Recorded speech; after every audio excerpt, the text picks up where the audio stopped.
Alright, hell yeah. So in the background, I'm printing off a comedy setup, kind of a comedy set. We're going to talk about comedy and mental illness.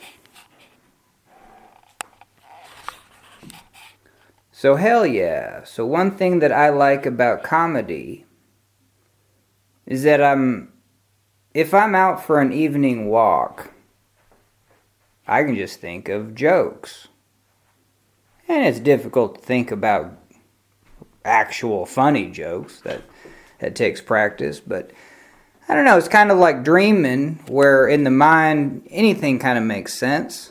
And jokes come from the nonsensical. And so, yeah, I feel like it's actually an easy process to walk and keep yourself amused. Just kind of by thinking about life and, thinking about the peculiar. Because hell, life is real as. I like to go whitewater rafting, but honestly, I like when it's over. And just as much, or maybe even more, like driving home, thinking about the boating that I just did, and definitely editing, and just kind of seeing, what went on. And so, I guess the analogy is just, life is hella real. But then you spend a lot of time thinking about life, and that's kind of whimsical, I think.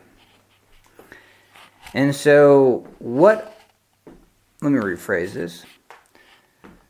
So what I enjoy about comedy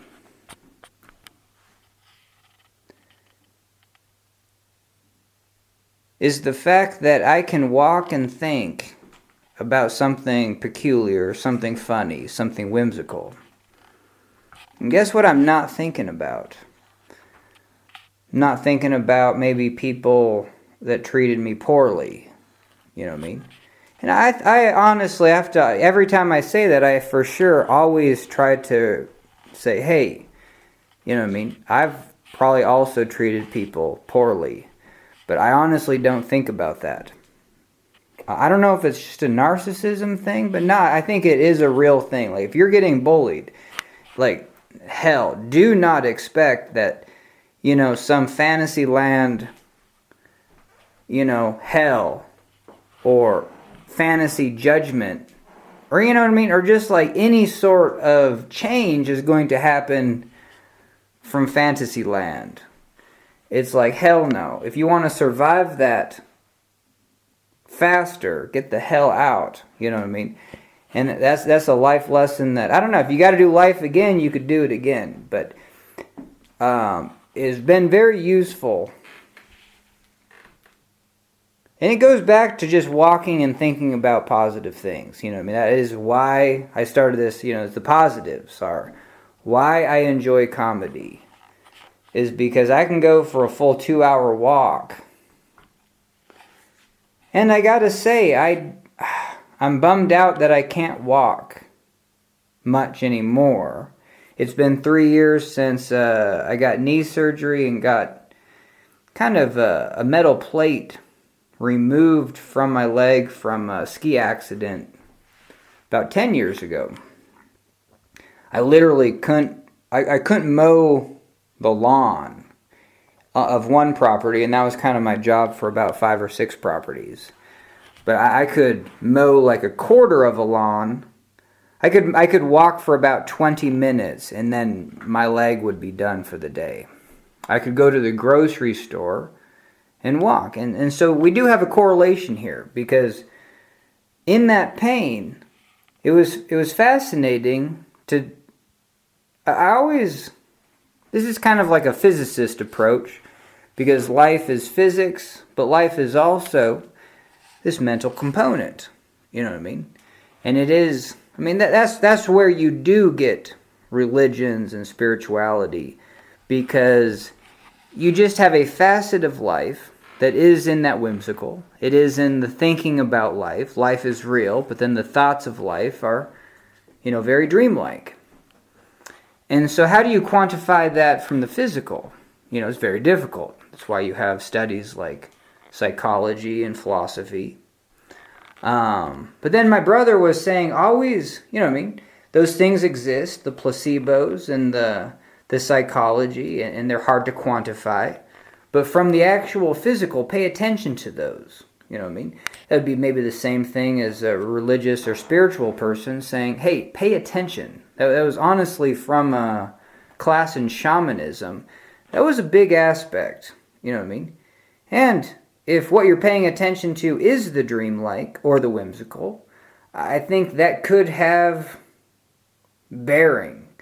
Because here's the deal, is that I didn't realize, but now I do, is that when I was going to the grocery store, I wasn't in pain. And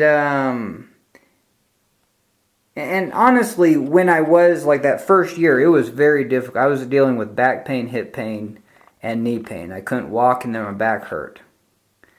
And I luckily I could sit down, because I know people with back pain, sometimes they can't even sit. And then you're just lying in bed. Sometimes you can't lie in bed. Like there's just positions that are going to be atrocious. But I couldn't sit in specific chairs. And so, but if I went to the library, I could go to the library or was out in public, and I could sit with no pain. So that was a win. It's just so interesting being 40, 39, and dealing with, you're like, ooh, this feels like a lifelong of pain. And honestly, I didn't think the pain would ever subside, but 3 years later, hey, we're walking a little bit more. I could probably go for a mile walk. I ain't doing that. But hell yeah, I would do a mile lap, and I would do 3 laps. Sometimes just 1, sometimes 2. And so let's talk about the comedy, because that's what I enjoy about comedy. I could do that 1 mile loop, or do 2 or 3 loops, do 3 miles or 2 miles.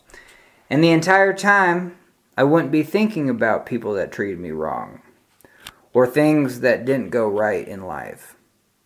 Kind of that ruminating process. I could think of the whimsical, think of something funny. And I just really appreciated that. And I do appreciate that about comedy, is it can just take my mind and keep it kind of in a pleasant space. And that's what good drugs do.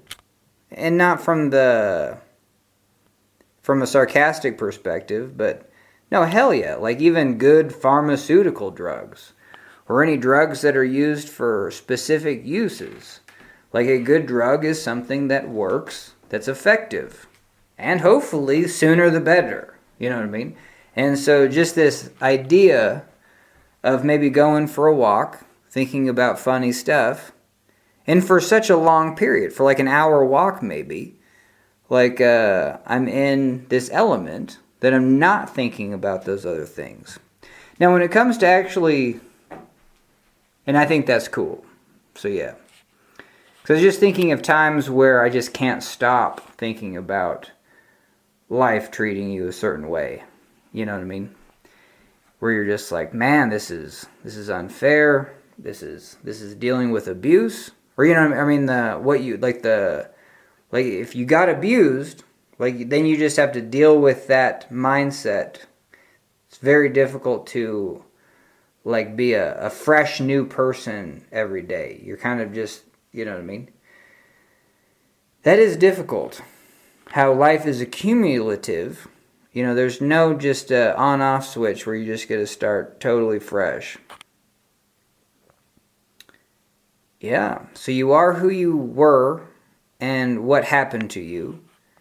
And that's the cards that you're dealt with. And so I mention that because there's times where it's very difficult to turn that off. Like definitely sometimes just working. Because work is associated with maybe making it in life for me. Or it's just like, you know what I mean? And where it came up was like doing art. You know what I mean? Doing like these big steel art projects. Or, I don't know the term you would call it, but for the community. So there was about 4 big art projects that I did in Helena that are on display publicly. And they took a lot of time. One took 2 months. And probably every day of working on that, I would think about people that treated me poorly. And it doesn't matter the age. That's the crazy thing, is just like, if it happened in school, if it happened in middle school, that's kind of where it happened to me. It's just like, why does that matter? It's like some people brush that off as just like, that's middle school. And I see the opposite. If you actually, I did substitute teaching. That was a while ago, probably 10 years ago.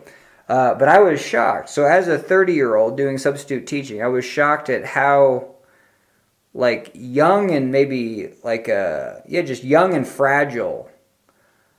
I just thought, like, me in middle school, I don't know what I was thinking. I was thinking, well, I'm getting bullied like an adult, or worse, because, like, I don't know, I didn't have the ability to fight back.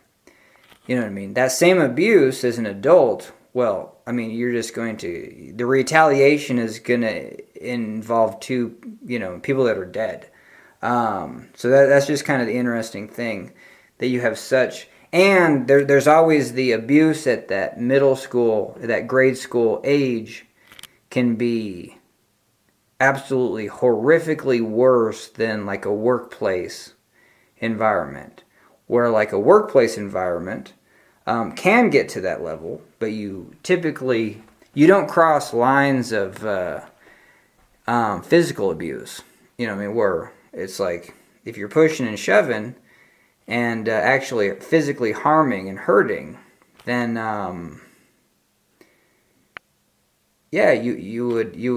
that person would be prosecuted for assault. And it goes both ways. It's crazy that it does. It's crazy that, kids are kids. And it's also, from my perspective, just wild to see any abuse for such fragile young individuals. And so, I guess I had the opportunity. I mean, I don't know if I did enough or did anything, but I brought awareness to it, because my abuse had no awareness. And it's probably the precursor for me to live with a state of mental illness. You know what I mean? To the degree that it is. So mental illness can come out from traumatic events, and that traumatic event, wasn't dealt with until college. You know what I mean? Officially. And it's so fascinating that I even just doing this recording is like, I'm more in tune with that, to be like, whoa, I totally see it now. It's like, hey, at the grocery store, I can walk around for this particular reason. And, just see that, like, why in college would I have, all this coming to a head, is because... And it's also the realization that you're a different person. I mean, you're not this clean slate anymore. You know what I mean? Again, there's no off button. There's no redo. And so there's just this, having to process who you are and what you've been dealt. And the fascinating thing is, people are going to judge you they're not even going to understand what you went through. They're just going to see maybe the outside. I think that's the case. You know what I mean? From the stereotypes, if you see a homeless person, you might just see a homeless person. You don't see like a Vietnam veteran and maybe a full story, a life story behind that, and maybe, I don't know, just like anything that would. There's hundreds of reasons of people being down and out, and then. Yep. And even, because people don't want to talk about stuff. Yeah, it's kind of interesting. So that's kind of a side note, but I like labels, because the second someone gets labeled as something, like, I think that was very useful for me to actually get labeled as bipolar, because it's just like, oh, okay, so when does that go away? It doesn't. Okay, so there's this lifelong diagnosis. And then you're kind of taught not to, like, dwell on that diagnosis. That's not who you are.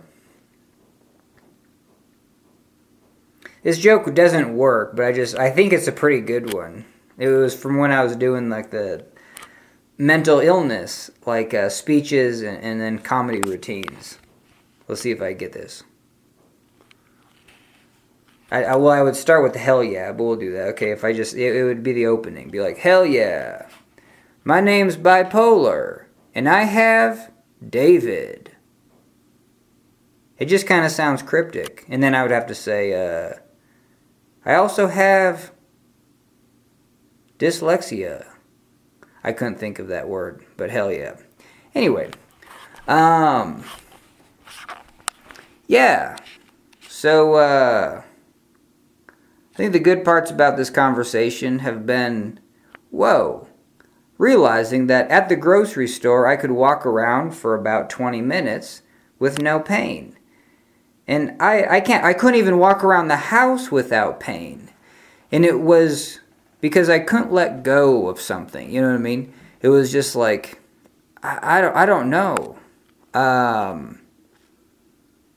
Well, I do know a little bit, because it was the third, I've had about 4 or 5 episodes, maybe even 6, that are just major life-altering episodes, some lasting for 2 months, some lasting for just a few days at their peak, but then, you know what I mean, 8 months of recovery to get back to but the actual symptoms, just blaring. But hell yeah, there was the third episode was awful. I was even in Baltimore, in the suburb of Baltimore, whatever state that is, Maryland. And I went out there. Yeah, it's kind of interesting to tell a short story. Pretty poor at that. Oh man. Well, I mean, can I say it in story format? Because of bipolar, I lost my job. A church said, hey, help out this lady. The lady was a 600-pound hoarder that was very difficult. I'm a caring person. I see her as a person and see all the other help that's paid, not liking it. But she had 3 cats, 2 dogs, and they kind of peed everywhere. I wore a respirator all the time.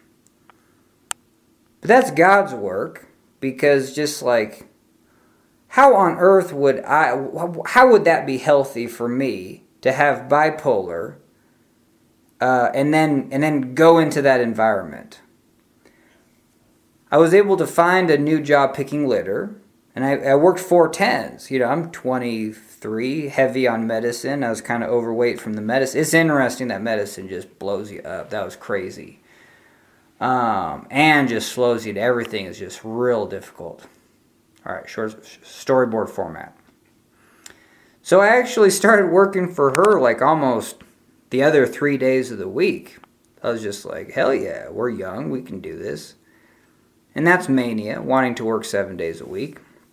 Did that for about 1.5 years, 2 years.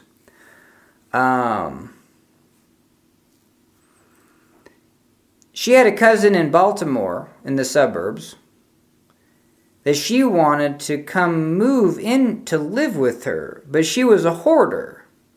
So every room in her she lived in a nice neighborhood, small house, but 3 bedrooms. She was in one, big living room, normal kitchen, 2 other bedrooms.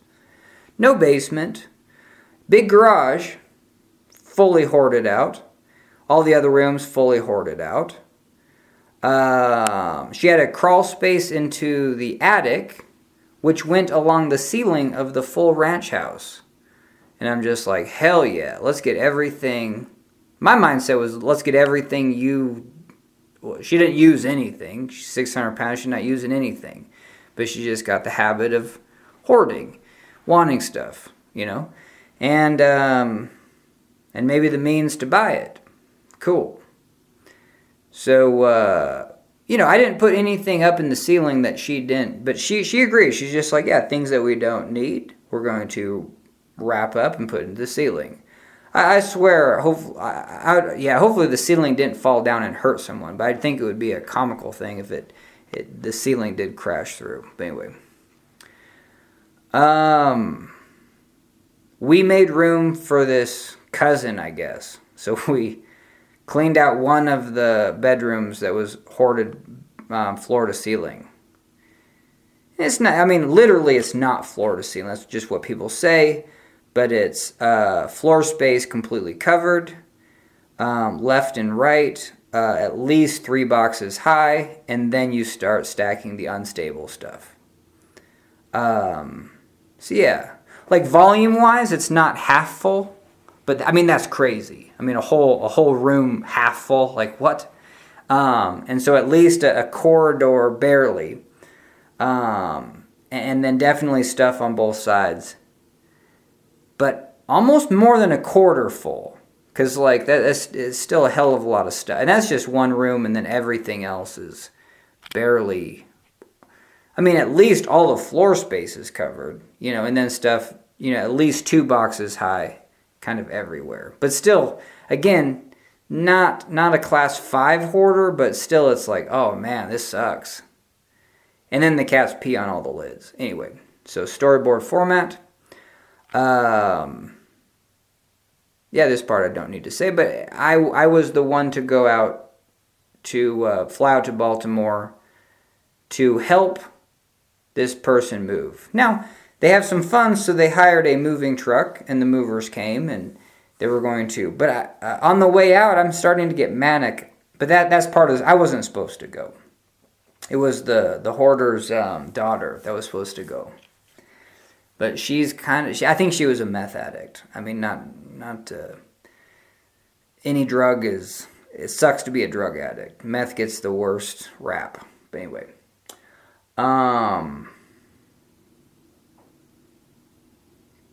Yeah, so I had to go. And I went. And I just knew I was getting manic on the way over, starting to hallucinate. Back tingles? That's kind of interesting. Heat in the back, heat up the spine. You get some physiological stuff that I don't think, cool. If you got red flags, chill it out. Don't go on this big marathon. But it was only my third rodeo for going into a third mental illness episode. And you think after the first one, you're like, that was crazy. And then after the second one, you're like, get hospitalized and get better and stuff. And you're like, I could handle a third. What the crazy thing is sometimes, every time, actually the symptoms got worse. Like the scariness got worse. The out of touch with reality got worse. Where you're just like, oh, I thought I could handle that. And I don't think, it's like a scary movie. Like even an easy scary movie where you're just like, I got this. I've maybe even seen this. Still gonna affect you. And yeah, there's very few. Like the only one that doesn't scare me is The Quiet Place, because that's just aliens. That's like grizzly bears trying to attack people. But just aliens from a different. But yeah, the whole psychological, like losing your mind, witches, stuff like that. Ooh, paranormal. Like aliens fit into that category. It's like, I can't stand that. Or it's just like, where there's no definitive death, where you're just like, oh, hell no. I just thought it was going to be done and we can just be done with it. But yeah, the whole idea of like eternally being like witched, you know what I mean? Or like aliened. You're like, oh, hell no. Possessed? Can't do it. And so, you think you have skills going into these episodes, but hell no. But there was some realness to it where this one did suck the worst, and it was the scariest, and it was the most tripped out, and that sucks. And it's not, I don't even do drugs, it's just that, and no police officer is gonna, they're gonna be like, what drugs are you on? Like 0. Freaking A, it's mental illness, man. It sucks. That's difficult to quantify. So I'm having, I know I'm in a boat. Going out there. I think that's a phrase. Maybe boats with a sinking boat. I don't think that's a phrase. So yeah, we go out there, and man, I'm even talking to my folks, and it's just like, yeah, they're just like, oh, that's, they kind of know, we kind of learned in the process, like, oh, that sounds, but I was gung-ho, I was working 7 days, I was like, I got this, life's good, I can do life, Hell no. Not when you're in psychosis. And I just didn't realize that. My parents didn't realize that. And this is, and I don't even consider, this is just stuff that I survive. I find these stories entertaining. Because it's just like surviving effing, expletive, whoever, made a dumb, dumpy universe. I don't know, you know what I mean? Like, I'm not mad at God because I'm an atheist. You know what I mean? But, yeah. I definitely can wake up and be like, yeah, there's a lot of aspects about life that we don't have choices about, and it can suck. And so might as well try to make someone's day better. And I think the first place you can make someone's day better is making your own day better. And so that goes full circle. We're trying to just bring it back, you know what I mean? And just the idea of going for a walk and just thinking about funny stuff. You know what I mean? It's a nice little release. That's why I like comedy. Damn, I'm not able to tell that Baltimore story at all fast. That sucks. So anyway, it gets real. And I lose all touch with reality. And then I go catatonic kind of. And I just kind of walk out of, the movers are working, it's midnight. I just need to go. I need to leave. Like, I'm not part of this no more. And I leave to go in the elevator to get to the bottom, and then the workers, for whatever reason, the timing was just shit. Because I was just like, and that's where it's just like, psychosis is awful. It's like you just feel like you're in demon land. And I'm just like, and I knew that's crazy. Because I just knew, like, for whatever reason, like, they were about ready to finish up. It didn't matter, though. Their job was that's where it's like demonish. Especially if you're a person and you're taking control of something in a negative way, F that, man. You know what I mean? Control your own life and let other people do theirs. But for whatever reason, I knew I couldn't get out of that effing building. Because they were just like, where are you going? And I'm just like, man, I'm just going to go for a walk. She's like, no, you're not. You got to go. We're done. You know what I mean? You got to take that lady. And it was just like, it was so bizarre. You know what I mean? Like, my parents can't even quantify it. You know what I mean? Because my dad wasn't there, but then once he picked me up, he was just like, this is bizarro land. It totally felt like we were in an effing warped universe. And, you know what I mean? And you could use any spiritual description just where you're just effed, man. And it's effed from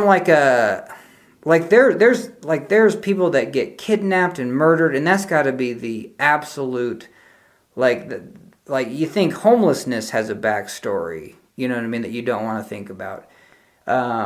People that get trafficked, murdered, is just like, and it's typically female, where it's just awful, where it's just like, even in wartime, we're just like, yeah, let's blow up, let's have all the men go. I mean, you signed up for this from a gender perspective, I guess, in life. I don't know, but yeah, that stuff's hard for me to think about. But why was I going to make that less? Or I just think it's just bad timing, though. But I don't know, because I think the brain, I don't know. Yeah, I definitely don't believe in effing karma or anything, but it's just fascinating that the brain, what I think it is the brain, and maybe I've always wanted to research ego, you know what I mean? I don't think you can physically quantify that, but you can talk about what it is, this idea of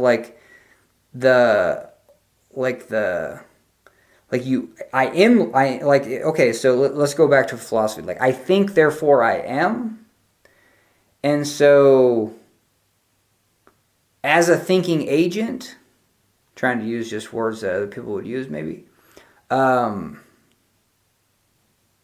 that's all I know. And so I don't know, I'd be afraid of not thinking, you know what I mean? Just afraid of death. And then my thinking mind is preserving that. And that doesn't fully explain it, because I mean, in your dream, aren't you thinking? So, but there's also this other, and I don't know if this is just a survival technique. Let's just spit it out. So while you're dreaming, like I for sure have mechanisms to wake me up. My dreams will turn crazy in about 3 or 4 different ways that are typical, and then I'll typically wake up. And it's a survival mechanism, because I would just consider it a survival mechanism. There could be threats out there, and if I'm not awake for those threats, if I think I'm just chilling in this dream, hell no. You know what I mean? I need a way to escape from that. And so maybe it's very easy, because in psychosis, it's a hell of a nightmare.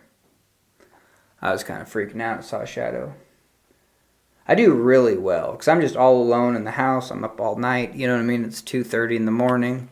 And and my parents are actually gone. You know, they're still in town. They're just helping out my niece, because my brother and his wife are out of town. But yeah, it's 3:36. And so I don't get scared very often, but if I watched a hella scary movie right now, there's no... it'd be very difficult for me to filter through that. Sometimes I use techniques of being like, oh, I wonder how they filmed this shot, or that's an actor, and then they go about their day, but that's really difficult. And so it brings, back to the topic we're talking about, it brings up this idea that I think when you feel like you're in a nightmare, but you're actually not dreaming, like, your mind gets effed up. Like, your mind gets tripped up, where, you know, like, that's where if you get scared, you're going to shake. You're going to, like, you know what I mean? You're going to go through that whole process of scaring the crap out of yourself, and yourself is scaring yourself to see if it can wake up. And I honestly think that's it. I think that's biologically what's happening, especially with psychosis. Is there's this idea that you just don't know if you're dreaming or not. So if I'm in a psychosis, typically it means that I've lost sleep. I was in one where I lost 6 nights of sleep. That's been the not the worst from the perspective of like scary, but just the worst in terms of no sleep. And the worst in not knowing, I forgot what sleep is, because then now the brain is just taking over and sleeping during the daytime. It's trying to do its nonsense work in the daytime. And I know that's not scientific, but that's where I don't like science with mental illness, because you have people that trying to explore these things that don't have it, and there's not a lot of effort. No one gives a crap about people that do have it. It's like no one wants to know about the person's drug trip, because it's kind of meaningless. Actually, that probably gets more meaning than people that are tripping out on mental illness. That's going to be less. No one thinks that's spiritual. No one gives a spiritual crap about anyone that trips out on mental illness. No church is going to explore people that are having a difficult time with hallucinating and mental illness. And then even science doesn't, you know what I mean? That's what I don't like about it either. So yeah, it's just like, so I think... I try to stay level of just like, well, like, what's the simplest physical explanation for something going on? Because we went down this tangent, because in Baltimore, it was leading up to the events, before even the moving, 2 days before, I was still blitzed. And no, this was after. This was finally... So the movers pushed me back into the elevator. They probably didn't push, but they coaxed me back in, and so I guess I went back, and I just felt trapped. Like, the fact that I couldn't leave that building in my own will, Yeah, so that's where I'm overblowing it. It's just like, what do you mean you couldn't leave? Because then when the elevator opened, they got out, and then I ran back in, and then they opened the doors, and I don't think they grabbed me, but again, like just the fact that I'll make stuff up though. I mean, it's as good as they just grabbed me, because like psychologically they wouldn't let me back down, and so psychologically I felt trapped, and I just say I felt trapped. I don't know if I was trapped, but trapped to a degree. Like I said, I couldn't make specific moves, and so I go back in. And then, no, that was it. Because, damn, the story is definitely not in storyboard format. But prior to, and that whole night was a psychotic mess, where even the workers were all ethnicity, which can make, just from like it's not a racist thing, but it's just,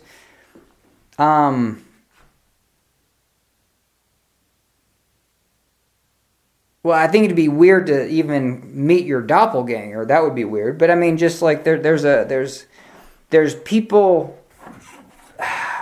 Damn it! How do you say that without being racist? Well,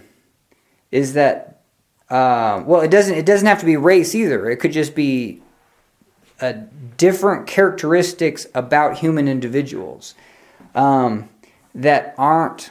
Damn, how do you say this without being insensitive? Well, I mean, it's the same thing with me. It's like I look like a creepy person. We actually make jokes about that, but hopefully I'm pretty sane. One of my jokes is just like, hey, you can either look creepy or be creepy, but not both.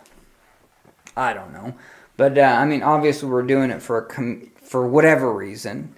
And it's a little bit of a get back on society, because it is weird. It triggers people. Some people do not like the way I look. Like they see it as a threat, and their whole mind goes into threat mode. And just right there, that can be considered. I don't think you call it racist. What is that? Is it even bigotry? I don't know. It's just it's an overreaction from an assessment based on characteristics. And so that's where you have to be really careful about pinning individuals into boxes and labels based on characteristics that that comes down to logic. So I'm doing pretty good about saying it's like A is either A or not A. And if someone can look creepy but not, do creepy things or something, then that's then they're not A. You know what I mean, or something like that. But anyway, so yeah, just the group that, because there was I don't know. Yeah. Hey, I'm just gonna say there was a culture of individuals. I mean, there was a whole different array of that whole work. Like there was about 10 workers. That maybe that's overstating it, but maybe like 8 people working, and it was a mix culturally across the world even. So put it that way. Hell yeah. And I just recall maybe stereotypes of one culture. I can't even say that, but yeah. Anyway, like the whole it's just, well, no one likes. Like let's say one individual gets scared when they watch a movie about being possessed mentally. You know what I mean? That whole whether it's The Exorcism or Aliens or yeah. So there was, because I was experiencing that, and I know I was experiencing that, and I could there was just one of the cultures, let's say 2 of the individuals. Damn it. Because I don't want you to, I think it was just Hispanic. That they were just really worried about, they were scared. They were like, that is a scary ass place to be in. They did not like to be in that house. And it is just a normal flat. It's actually a really nice, like, there's nothing bizarre about that was interesting. But they were seriously tripped out. So this cousin, which I haven't mentioned, and that's the bummer, you know what I mean? Because it could just be physics and just, you know what I mean, like yeah. But there's this idea that there's this reality that if you watch a scary movie, you're going to get the shit scared out of you, maybe. And so in life, there's physical situations that can scare you. And, man, that recipe that evening was one of those. Even though from an atom and molecule perspective, it's just like, oh yeah, your biological system is just on overdrive. And all that's just kind of survival mechanisms. I don't know. But yeah, it was... Yeah.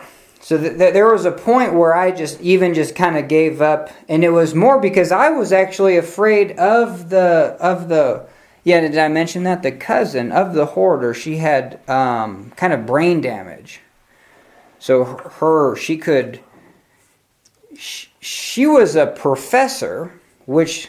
From my college professor, so from my perspective, I would categorize that as someone that, I don't know, like that requires a caliber of education and knowledge. And then with the brain damage, you know what I mean? She was still a capable person, but then just through this filter of brain damage, you're just like, oh my goodness. So her motor skills were okay. She could get around with like a walker and stuff, but she was very slow because she would lose her balance, and even on the grass she fell over once. So I was glad it wasn't, because we tried to walk up a grassy hill. I was just like, I don't think you can do that. That was because we parked in the wrong location. We were trying to get to the moving truck place. Oh man. Not a short story. But anyway, so it kind of categorizes like, I don't know, just a person with brain damage. Whatever. But it scared the effing crap out of all of us because we all feel like it's a witch and we're possessed. And I mean, that's what I was going through. But it's bizarre to see that rub off on other people. Because there is the Madness of Crowds book. If you've not heard about this, is like a mania in groups if one person's experiencing it. And I have, on that 6 nights of no sleep, that was a river trip with a group of 14. And, yeah, I think that group of 14, I think they don't want to associate with me again. You know what I mean? Because I am like a VHS of a scary movie. And I'm actually living in their town. And I think there's an aspect of mental illness that is unpredictable. Like, I even know that. I know mental illness is unpredictable, but stats show that, you know what I mean? In a pinch, maybe all someone wants to do is get the hell out of a building. You know what I mean? Let them. Holy hell. So yeah, I was scared of the woman, the cousin of the hoarder. And so I just go kind of laying on the floor and look at the ceiling, and I'm tripping out. She doesn't realize that I'm in the room, in the living room, just laying down, just being like done with it. This sucks. And I didn't have to do anything, but I was like working to clean, and we had to, like, what the hell, man? You know what I mean? It's just like go order a pizza and call it a day, and we'll do it tomorrow. I don't know. Yeah, that's tough in life where there's just nothing fun about it. That's where I'm always trying to, and I didn't do a very good job this week. There was one incident where it's just like I had to, I don't want to make something worse, but sometimes I've had to walk away. And that's when it comes to relationships. And that's, I don't mind, just even saying how it is. I had one opportunity this week, in the last 2 weeks, to do something fun with a gal. And man, I'll just probably ruin it. You know what I mean? And so, but I was trying to read the signs to see if it was, hey, is this something, we want to do more of? And it was really hard to read the signs. I don't think so. I live in a different town, so there's too much information. But I just I had to pull the mental plug. And before just, I'm tired of acting a fool. If something's going to happen, it's going to happen. So, and this one did not seem like that. So it's good that I took care of myself, but that sucks. Anyway, gave it the old college try, I thought. And I might just be totally reading into just nonsense, but I really have to protect my mental health. And there's an aspect of just like, yeah, it was okay. Yeah, this is a river perspective. I know how to show a good time on a river. It's just in my DNA. I know the physics of what's going to happen on a river. I know the elation that you can get, and it's an environment that's real. It's like it's all cold as.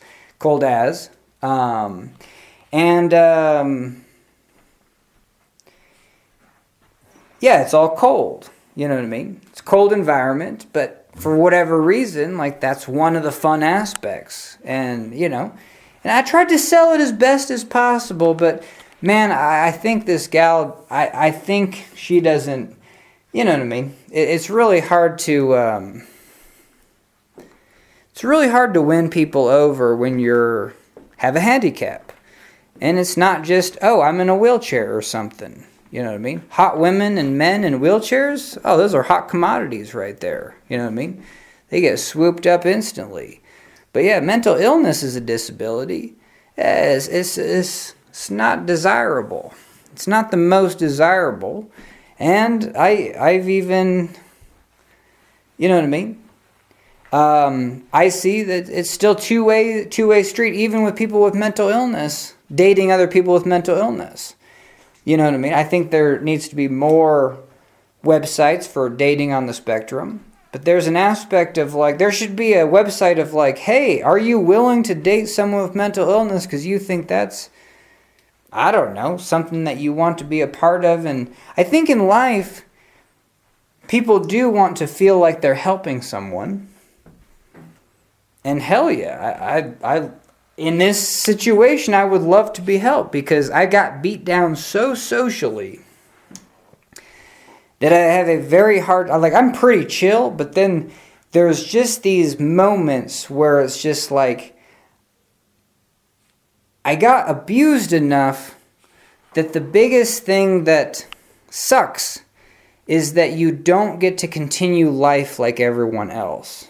Like there's a certain majority of the population that gets to just do things that can come very easy, especially when it comes to relationships, friendships, you know what I mean?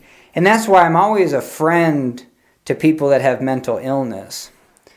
Yeah, and especially guy friends too, because I just totally realize that, guys with mental illness that, potentially can't get a date, and at least through a friendship, they can maybe fill in a void. You know what I mean? There's this echelon of things that are almost impossible sometimes. And life doesn't, I don't know, just society doesn't make it any easier. Like I said, there's no dating on the spectrum for mental illness. I mean, there's no TV shows of, oh, hey, you got bipolar and you got bipolar. Hey, you guys should get together. And I think that would be cool. I think it would also be cool, again, like I said, to have a website of people that would be cool dating someone with bipolar or just other disabilities, mental disabilities. Because even like that, it's just like I would fit into the category of I know mental illness is its own category, and I probably don't want to date in the same category. You know what I mean? Like I can't date fast talkers. I need someone as chill as a book. You know what I mean? And so I just have needs and stuff because I just my mind is crazy. And so I need stuff that's balancing. and grounding. But I would use that as just like, yeah, it's kind of fascinating. And I feel stupid even just saying like, society doesn't have that feel. Like even just like, it's like if someone with Down syndrome can only date someone with Down syndrome, that is just a stereotype. You know what I mean? But society has to be like on board with stuff. It doesn't have to be, but it can be easier if society gets on board. It makes people's lives so much better. I mean, that's in our political news right now, of people being divided, being like, I don't like your lifestyle. Well, it's just like, holy hell.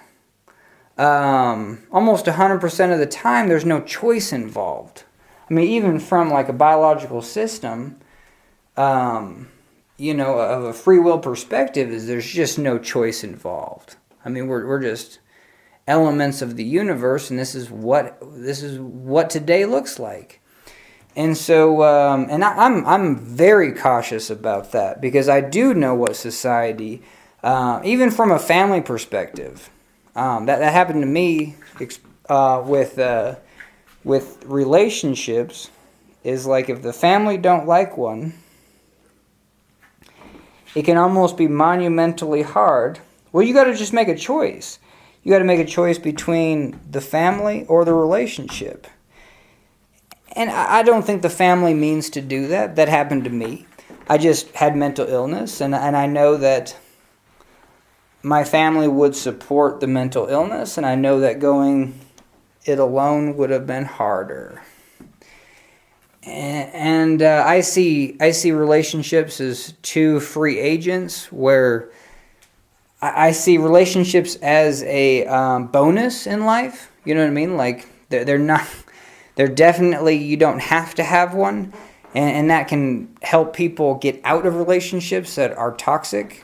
You know what I mean? I definitely subscribe to the relationships. The only commitment is, you know what I mean, until someone says I'm out.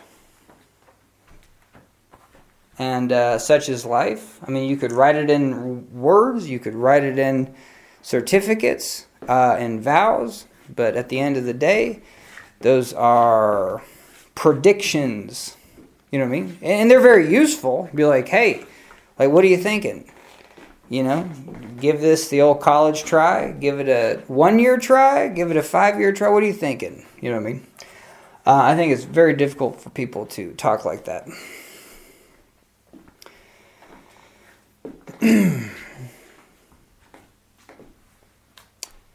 Yeah, so, but I do know how to make rafting fun.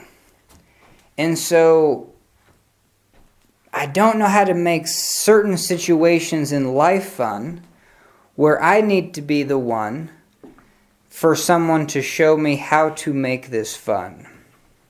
You know what I mean? Because if someone's rafting, and that they were learning how to boat or something, I would be like, I would have a sense of their comfort zone. Obviously, I can read the room to be like, hey, is this fun? Yes or no? And even ask those questions. But yeah, it's just so fascinating that I can show a good time on a river, but when it comes to just that interaction that normal people have, like in groups with friends and cliques, and all the psycho-ness that goes along with that, of just, making yourself the image or something. I don't know. I don't get it. I don't understand it to the point where I'm a happy camper as a loner, and as long as I am not feeling,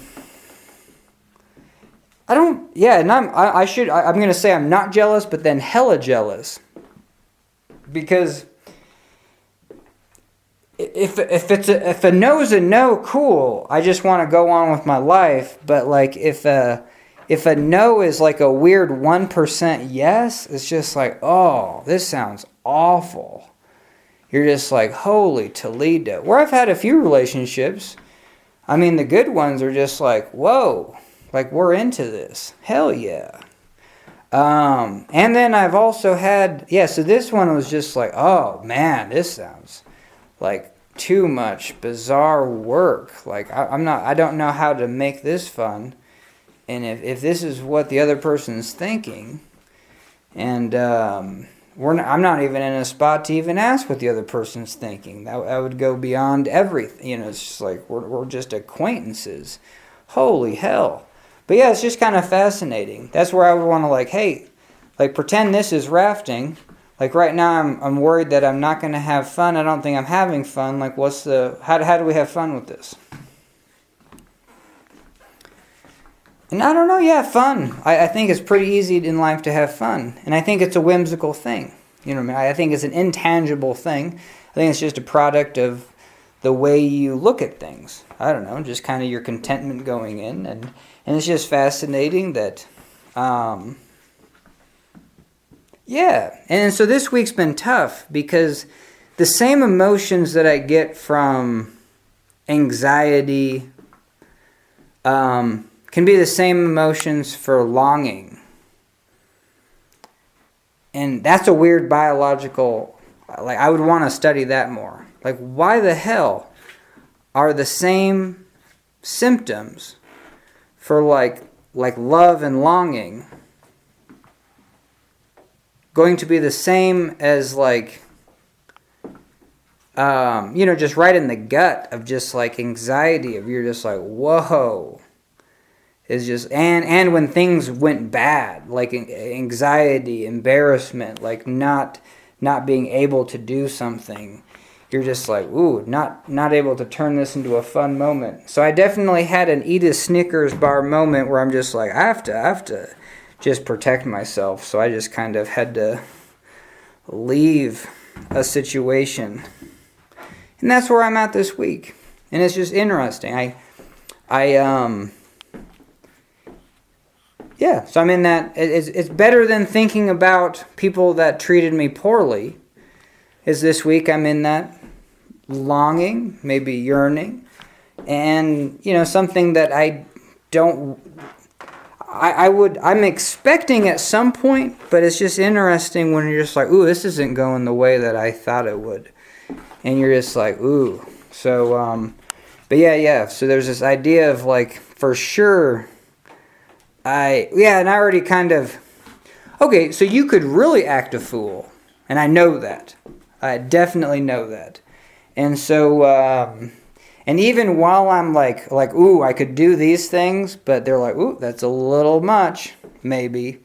Like, how do you, are you okay with not doing that? I don't think, yeah, so it's interesting. So I did a couple nice gestures that might have been, I'm totally reading it wrong. But at the end of the day, it just sucks that my expectations aren't the way I thought they were going to be. Even just from any relationship, hell, has to start out with some sort of friendship, unless it's just a Tinder date or it's just Friday night at a bar or something, and you're just like, we should do this. And you're like, okay. Yeah. So anyway, there's that.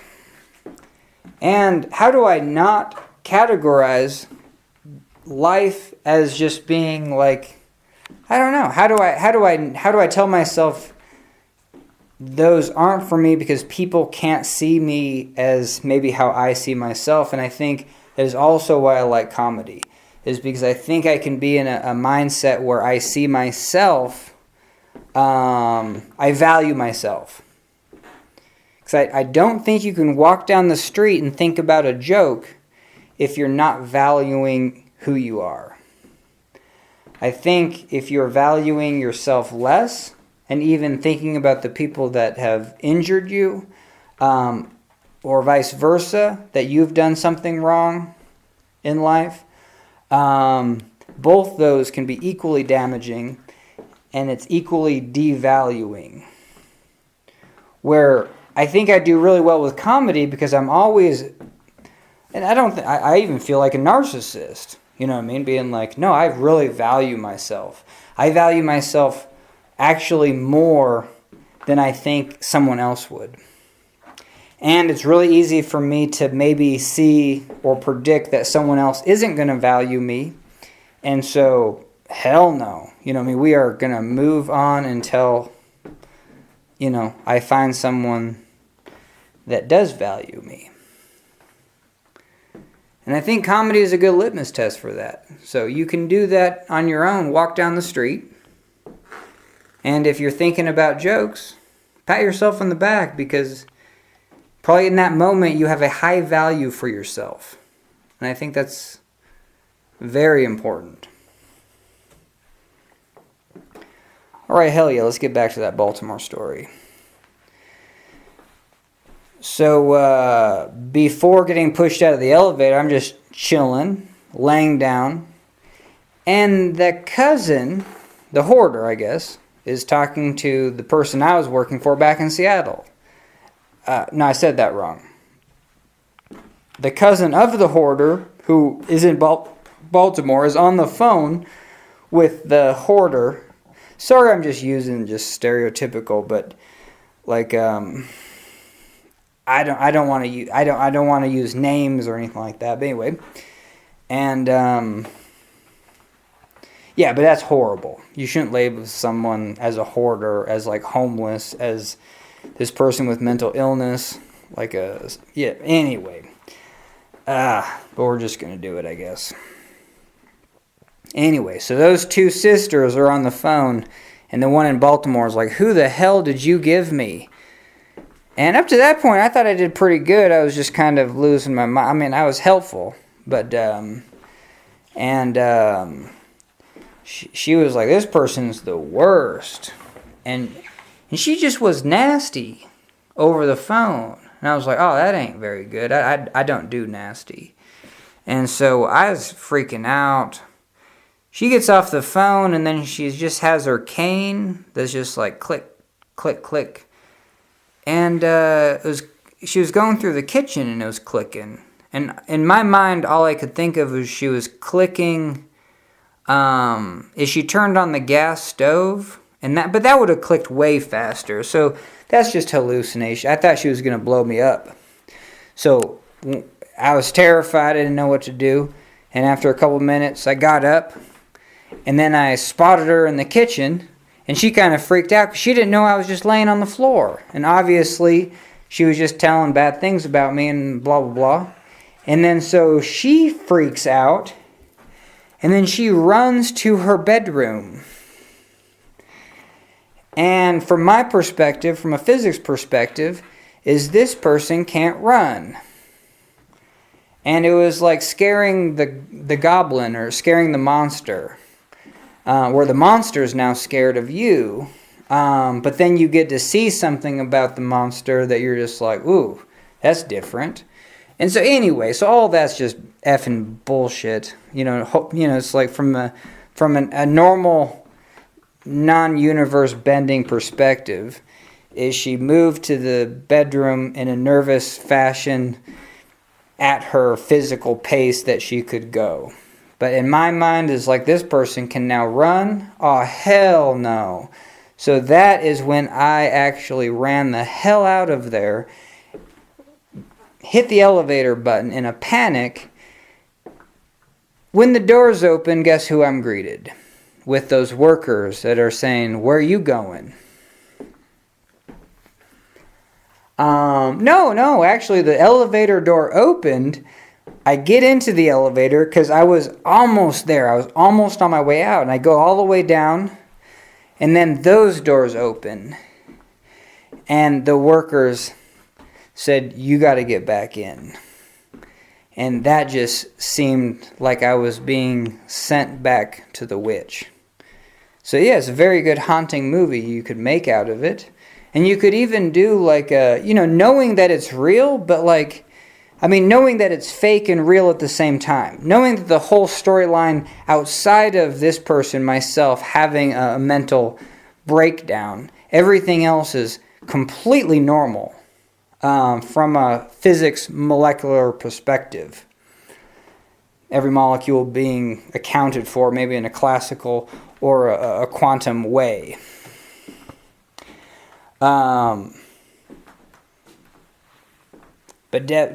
Whatever. But then my perspective just being like, oh, this is unreal.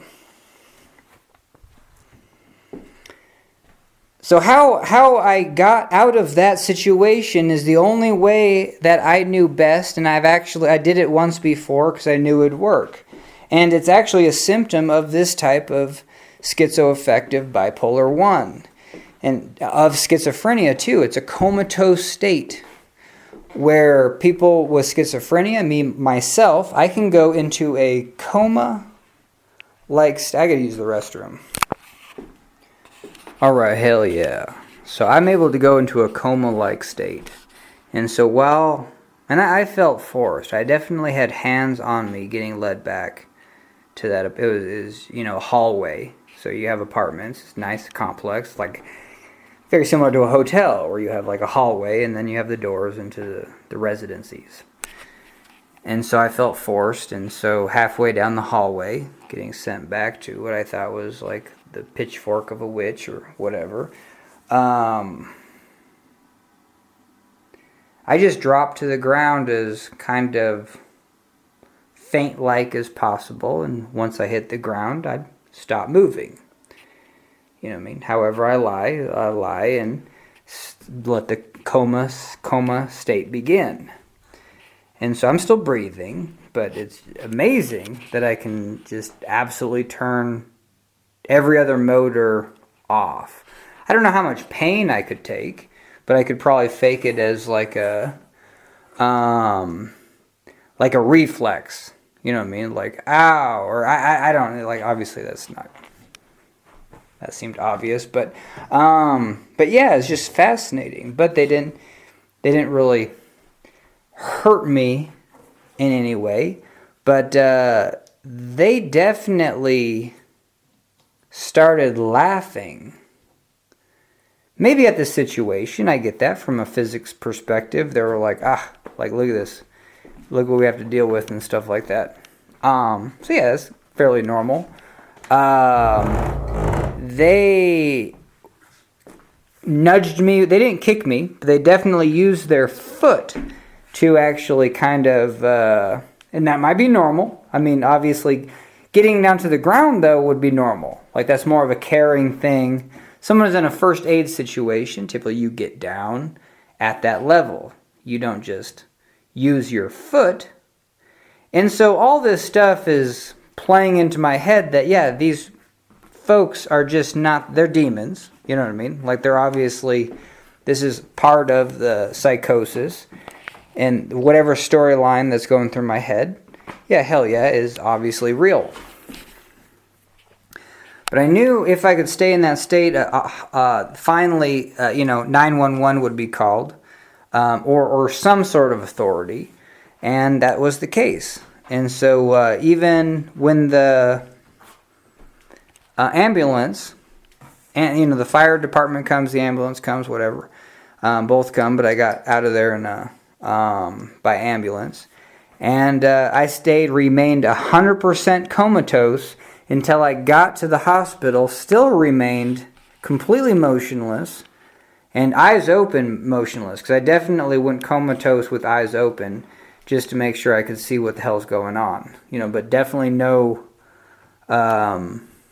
motor movements with the eyes.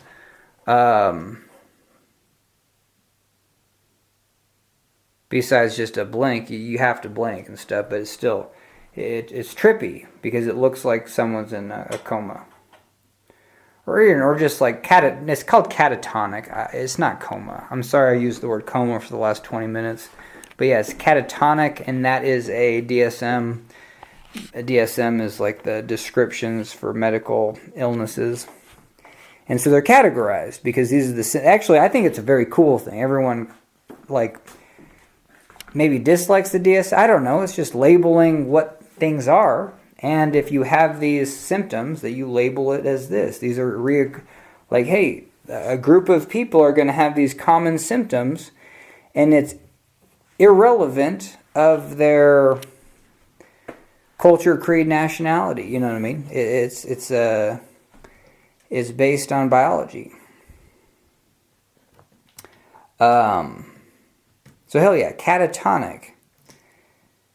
And it was, finally they were going to inject me with something, and I was like, oh, that probably ain't good, because I'm just kind of still in this idea that I'm faking it. I don't think that's the case, though. I think it's a diagnosis where you're not faking it, but I'm aware that I'm doing it.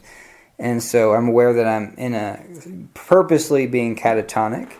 And so then I woke up and be like, no, you shouldn't do that. But anyway, long story is that the hospital gets rid of me the next day, and they don't diagnose this at all. And I'm tripped out enough where I don't know like what I need. You know what I mean? I don't know to be like, no, I need 2 weeks in the BHU and get back on some meds. And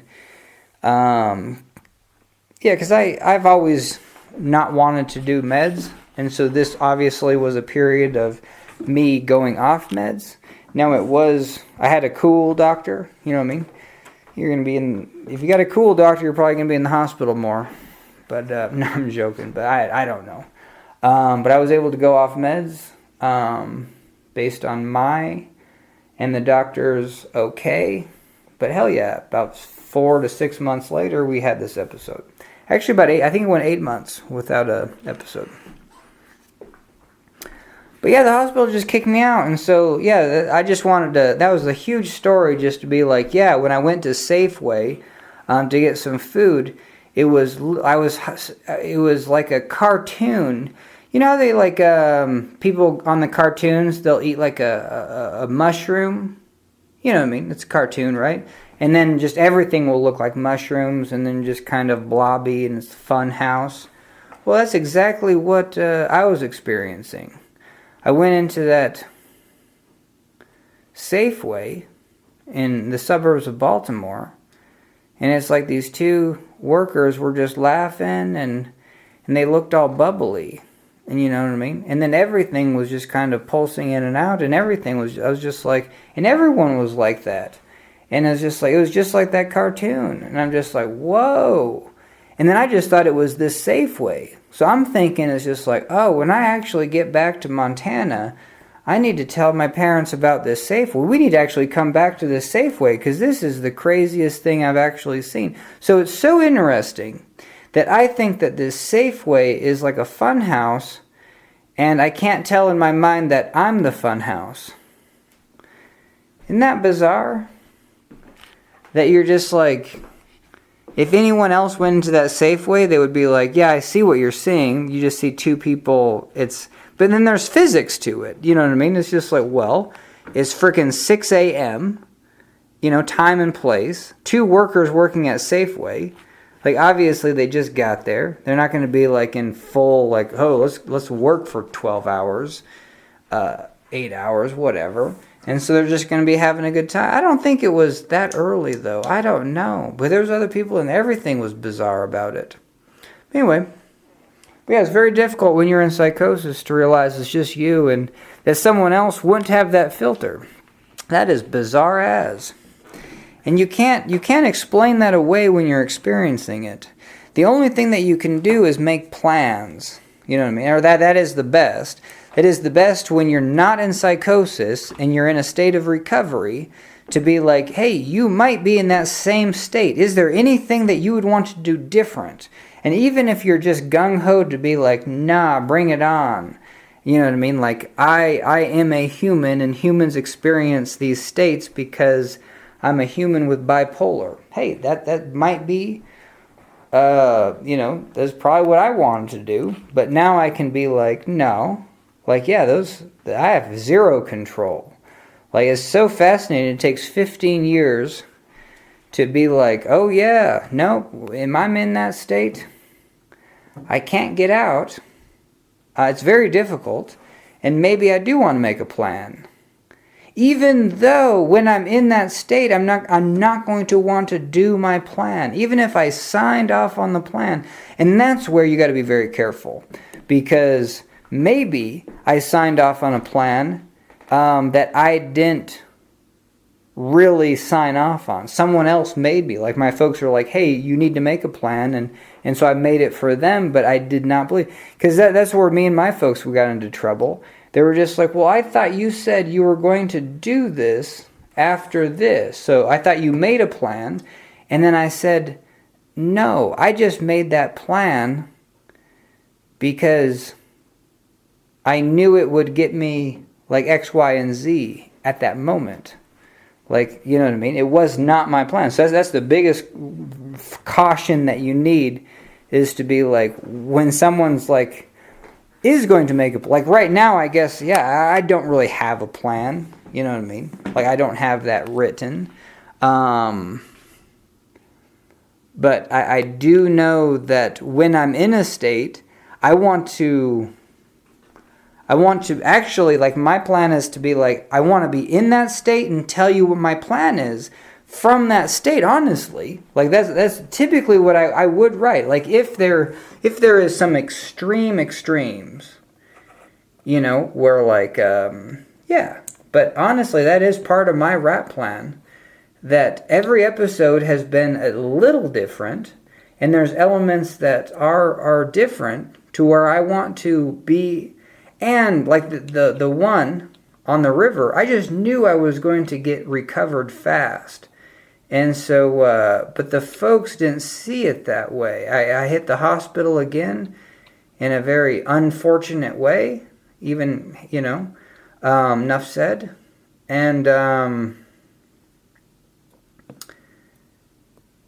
I knew I was going to get better after about 3 nights of sleep, and they even got me on the meds, and even right away, drug did what it did. Drugs did what they're supposed to do. A good, effective drug is one that you take, and you're like, oh, hell yeah, I'm on a drug, man. Hell yeah. Well, I'm passed out. 6 nights no sleep, and then instantly, and like I said, I forgot how to sleep. But then you get on a drug, and you're like, we're doing this. We're sleeping. Only slept for a couple hours, but it was a hard 2 hours. After 6 nights no sleep, 2 hours is that's days of sleep right there.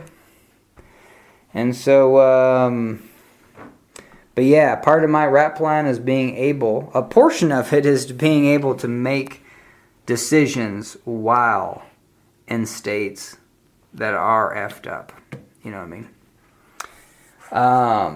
Hell yeah. And we did good. Like, that sleep is, I have a sleep disorder, so if I can never miss, if I can go 30 hours, if I go over 30 hours with no sleep, that's an instant red flag. Where, I mean, we're talking, yeah, crap hits the fan after 2 to 3 nights no sleep. But that's accumulative. If I got 2 nights of sleep, that's it for a week straight, that's even a bigger red flag. You know what I mean? So a night of sleep is 8 hours. If you get 2, that still doesn't count, and you kind of have to factor that in. You know, so it kind of changes the danger. But I do kind of have that factored in. And I don't mess with the Zohan. You know what I mean? We're going to get sleep. And I don't care about anything else in life, because that's that important. Not really suicidal, but it's like, it's such a disability that it's just knowing your disability. You know what I mean? It'd be like making someone hold their breath for parts of the day or something. I don't know. We're just like, no, let me breathe. This is what I need as an individual. And it's different because I definitely know that you don't experience this for whatever percentage that don't. Just like that Safeway would not look like Looney Tunes to anyone that day walking into that Safeway. But being on the outside looking in, especially people going into psychosis, when they're just like, when they see those coincidences, I have a friend that went through a recent episode and would be like, hey, do you notice these coincidences? I see them too. But I'm in a state where it's just like, it's not affecting me, but I can totally see the coincidences that you're seeing. And I can totally see how that would affect you. And I'm bummed out that sometimes the coincidences happen so coincidentally. You're just like, oh man, you're not getting away from that one. That seems like a spiritual, you know what I mean? Like, oh, you're screwed because you think that is a big deal. And I just smile and just feel like, that's hilarious. That I see that you think it's a big deal, but it's just like, for me, I could care less. And so, yeah, it's fascinating. When you're in a state of psychosis, that's the last thing you can do is care less. It's a scary movie, man. Yep, you just popped in a scary-ass VHS that's haunted. Holy hell. I'm the only one in the house right now. It's probably 4:30 now. No, it's probably almost 5. But anyway, we're going to go to sleep.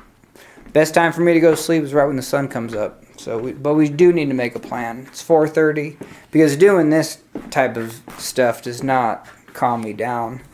It actually can put me into a mild state of mania. But anyway, we're doing stand-up comedy for the Montana Mental Health Hospital. They're paying me $150, and I just don't have my sets memorized. But today we did our homework, and I'm going to do 2 sets. Because they wanted more, but they know I only said I'm a 4-minute comedian, 5 minutes. So they said, can you do 5 to 10? You know, so I guess that's what, I was like, that's not what I said, but they're going to pay me $150, which is pretty decent. And I think I'm going to do 2 sets, though. 1 guaranteed, and then have the other one just written out. And have note cards to be like, if I just have to totally read off it, hey, you get some more jokes. You know what I mean? And so, yeah, that would be pretty sweet. Okay, so before they injected me in Baltimore, they did not believe that I was just faking the catatonic state. It took them a while not to inject me with that. I said, do not inject me with that. And they're like, we have to.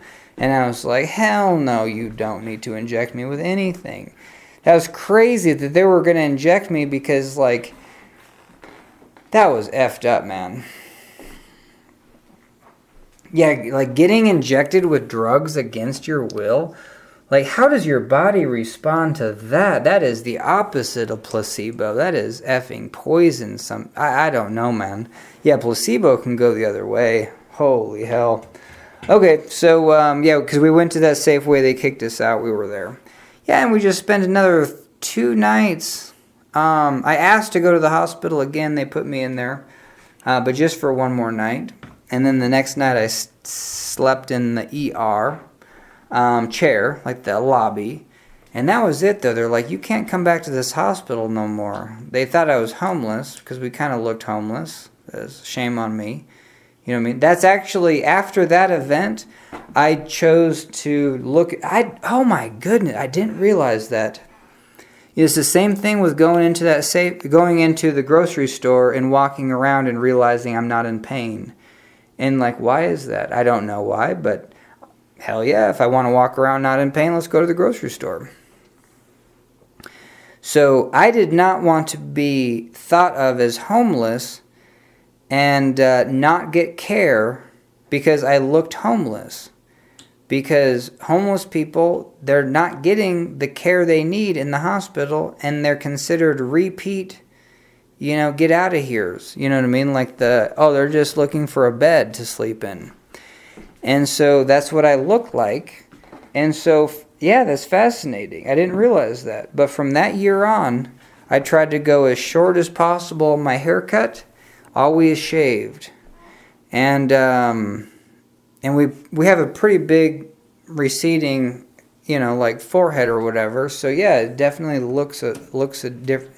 It definitely looks, I don't know, it wasn't military style, but it was definitely short. And it's a particular image, you know what I mean? Where you couldn't mistake it as homeless. That is fascinating. Because now we're going back to just looking like a caveman. And I dig it. The new joke is I look like Corinthians 4:20.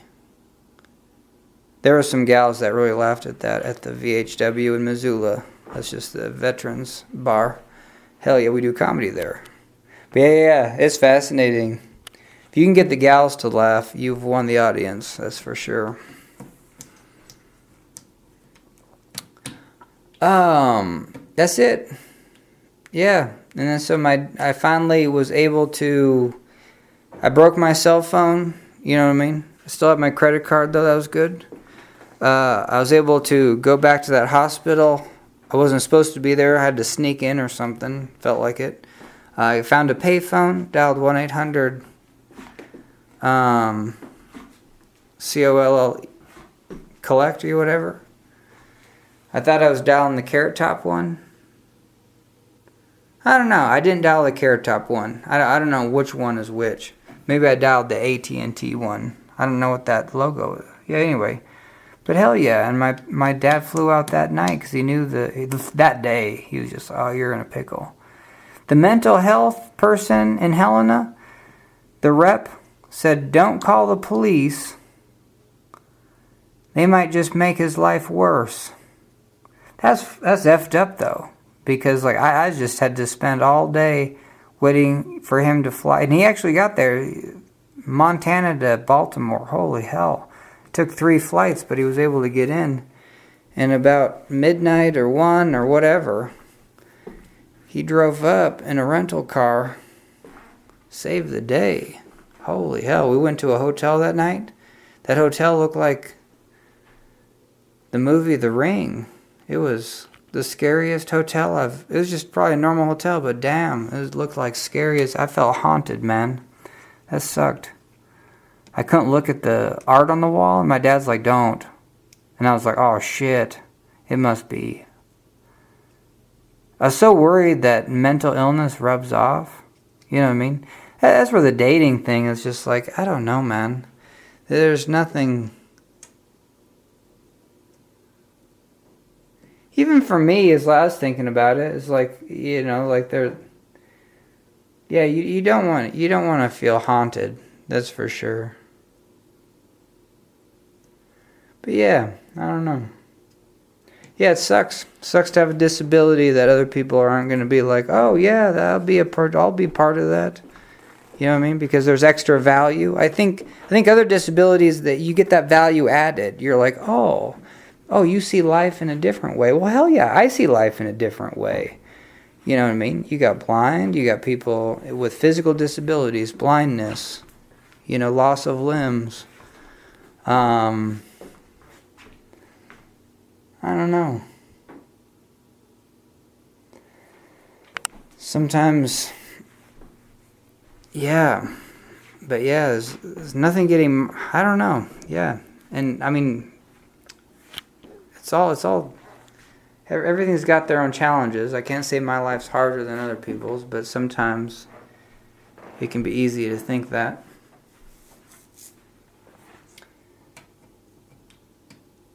But I don't have people lining up at my door to go on dates, that's for sure. So there you go. Yeah. So anyway, so we just do our best, know our disability, value ourselves. Those are important things in life. But yeah, I left there was a lot of more bizarre, because I went back to that, anyway, we don't want to talk about that. Went back to that apartment even after getting to the hospital and escaping, because my shit was in there.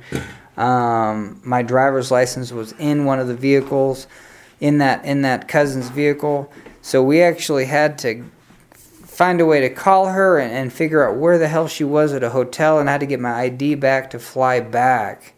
And that was haunting. That's when my dad saw this lady. She gave the ID back right away, but then she was like, who the hell? You know what I mean? I think I killed her cat. I just let it out. That was a manic episode. I put it in a cage. I thought she was dead. I went back to the apartment and she wasn't there, but her cat's there. She was just at a hotel. That's the only crap part that I did. I think statute of limitation. I don't think anyone would, go after me about that. But she thinks the cat's dead, and it might be. You know what I mean? What I did, not all I did. You know what I mean? I'll own up to it. I thought she was dead, like the witch was dead or something like that, and then I cornered her cat and put the cat in and it did not want to go into that kennel. I got scratched up a little bit, but I got it in the kennel, and then walked out into the hallway, pulled the fire alarm, because I thought she was dead in her bedroom, and then she would just like rot and stink, and then so I figured if I pulled the fire alarm, they would check all the rooms for people. I don't know why I thought that. Hell no, they're gonna do that. But then I just let the cat free because like she was dead, right? But all in the mind. So that sucks. So yeah, there's some things that you can do that aren't the greatest for society when you're in a tripped out state. But yeah, we had to get that ID back. And she's like, you killed my cat, and my dad was freaking. I mean, he was just like, oh, this is the scariest thing I've ever seen. The whole situation, it was just like getting dropped into a scary movie, and that sucks. You know what I mean? It happens with people that are depressed. Like if you're around them, you're like, oh, this is depressing. I'm depressed. Same thing as if you're around someone sleeping. You're just like, oh, I want to go to sleep. Like driving and someone sleeping next to you, you're just like, oh, damn it, I want to sleep too. Same thing with psychosis, though. Holy hell. So I actually do want to, if I ever come across that group that I did the river trip with, and they actually want to share their experience of being around someone with schizophrenia or schizoaffective or bipolar 1 with schizoaffective, whatever the label is. You know, it's very close to schizophrenia when you're 6 nights no sleep.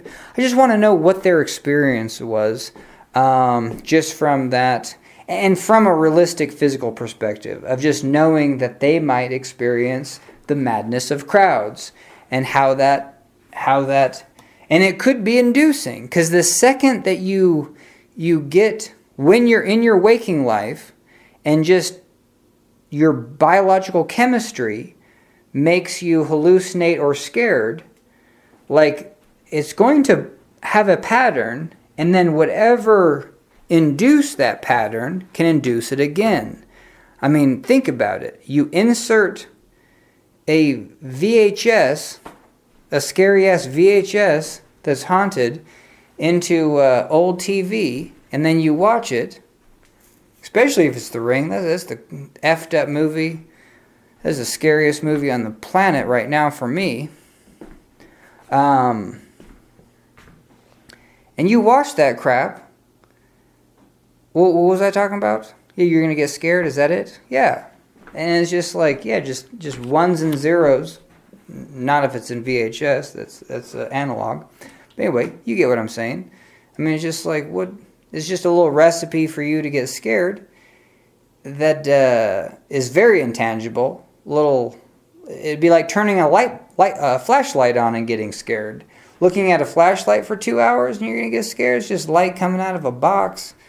And yes, it's super fascinating. So that is very interesting that someone with schizophrenia, or myself with schizoaffective going through that episode, could rub off the kind of the madness of crowds persona onto the other party. Now one kind of had his head about him. He's just like, oh no, I could see you going. He was a psychologist. He's like, yeah, I knew you were going through it, but it didn't seem that big of a deal. And that was fascinating because it was a hell of a big deal. So that, I mean, I just let people say what they say. I'm not going to be like, oh no, I'm going to coach you and be like, no, that was the biggest deal of my life, actually. That was one of the harder ones. 6 days no sleep. And just around other people where it's just like, I don't know, man. I'm a loner, so that was tough. All right, cool. So that was a river trip too. So kind of comedy, river, mental illness. That's kind of the movie that's being made, I guess. I mean, that's my life. I'm normal when I'm on a river. I'm normal when I'm having a schizophrenic episode, because that's what normally a person with a schizophrenic episode would be having. So yes, there's a time and a place. Everyone is 100% normal all the time probably because of, I don't know, what do they call it? No free will? You know what I mean? The universe playing itself out. Yeah. So yeah, value yourself. And this week I didn't do a good job of knowing how to... Yeah, it sucks when you don't know how to make someone else's day fun. You're like, if it's on a river, I could make that gal's day fun, but... yeah, she just wouldn't talk to me. It seemed. That was it. And I couldn't... I don't think it was like, oh, I'm shy and I don't know. I think it was like, I don't want to associate you with you in a crowd. And that was it. I just felt like having mental illness is... Yeah, you feel like a different species. That sucks. Yep. So I just had to...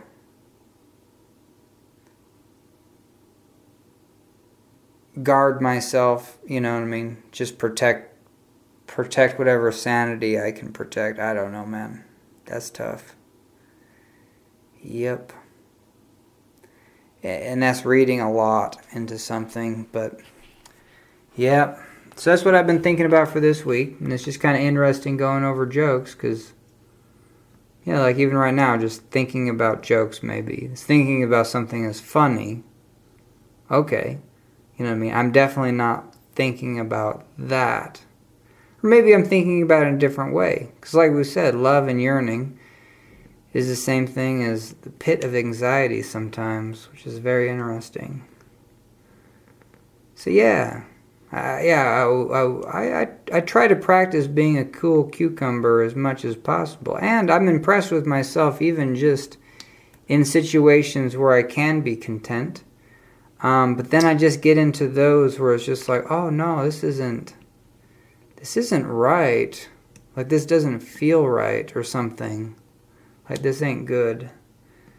And then so I lose my mind. Even if from the atoms and the molecules and the quantum physics, it's just all a filter in my head. That sucks. But I don't know. Yeah. It's good to talk about it. It's good to talk about it in a voice recorder. But anyway, hell yeah. Yeah, I'll let you know how that goes. Alright, so we're done for the evening. Why I like stand-up comedy. Why I like comedy. Hell yeah, that's kind of the theme. And yeah, because it just gets your mind, like even just I like to space out, and I can be spacing out about the negative, or I can be spacing out about funniness. And I think that's pretty positive, for sure. Hell yeah. Alright, so thanks for joining me, and that's a video.